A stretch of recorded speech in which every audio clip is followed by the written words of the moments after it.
যারা ঝাল খেতে পছন্দ করেন এখনই সময় কাঁচামরিচ আচারের বানিয়ে সারা বছর সংরক্ষণ করার। হ্যালো এভরিওয়ান, আসসালামু আলাইকুম। প্রথমে আমি একটা মশলা তৈরি করে নিচ্ছি।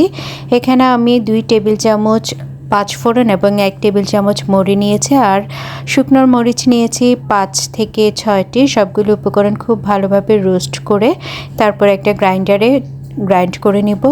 আধা ভাঙা করে নিলেও কিন্তু হবে। এবার আমি একটা প্যানে সরিষার তেল দিয়ে নিচ্ছি। এরপর এখানে দিব রসুন দিয়ে কিছুক্ষণ ভেজে নিব।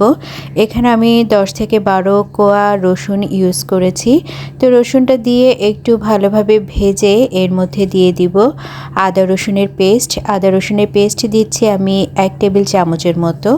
আবার খুব ভালোভাবে নাড়াচাড়া করে নিচ্ছি। এরপরে মশলাগুলো দিয়ে দিব। এখানে আমি মশলা ইউজ করেছি হলুদের গুঁড়া, মরিচের গুঁড়া, ধনে এবং জিরে গুঁড়ো এবং আগে থেকে বানিয়ে রাখা সে মশলা, আর দিয়েছি লবণ স্বাদ মতো। আর এখানে সরিষা বাটা দিয়ে দিচ্ছি 1 টেবিল চামচের মতো। সাদা সরিষা ইউজ করলে সরিষাটা তিতো হয় না, আপনারা এই টিপসটা ফলো করতে পারেন। অল্প একটু পানি দিয়ে আমি খুব ভালোভাবে মশলাটা কষিয়ে নিচ্ছি।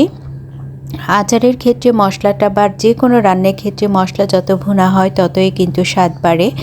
তো এইখানেও ব্যতিক্রম না। আমি সবগুলো মশলা খুব ভালোভাবে ভুনে নিয়েছি। এরপর আমি এখানে কাঁচামরিচগুলো দিয়ে দিব। কাঁচামরিচগুলো আমি খুব ভালোভাবে ধুয়ে বোটা ছাড়িয়ে একটা কাঁচামরিচকে 3 থেকে 4 ভাগ করে নিয়েছি। আপনারা আপনাদের পছন্দ মতো নিতে পারেন। কাঁচামরিচগুলো মশলায় দিয়ে খুব ভালোভাবে নেড়েচেড়ে আমি রান্না করে নিব। আর একটু খেয়াল করলে দেখবেন আমি পুরো রান্নাটা কিন্তু ঢাকনা ছাড়া করছি। এর ফলে কাঁচামরিচের যে গ্রিন কালার সেটা বজায় থাকবে, এর মধ্যে আর কোনো ফুড কালার ইউজ করতে হবে না। আর এখানে আমি চিনি দিয়ে দিয়েছি 1/4 কাপ থেকে একটু কম, আর দিয়ে দিচ্ছি চিলি ফ্লেক্স। তো সবগুলো উপকরণ খুব ভালোভাবে দিয়ে নাড়াচাড়া করে নিচ্ছি।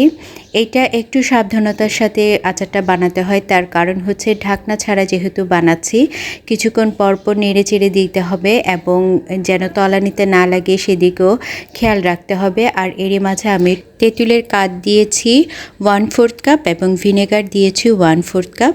তো সবগুলো উপকরণ আমার মোটামুটি দেওয়া শেষ। এবার আমি খুব ভালোভাবে এটা রান্না করে নিব। এবার রান্নার একদম শেষ পর্যায়ে এর মধ্যে একবার চেক করে নেবেন আপনার কাঁচামরিচটা ভালো করে সিদ্ধ হয়েছে কিনা।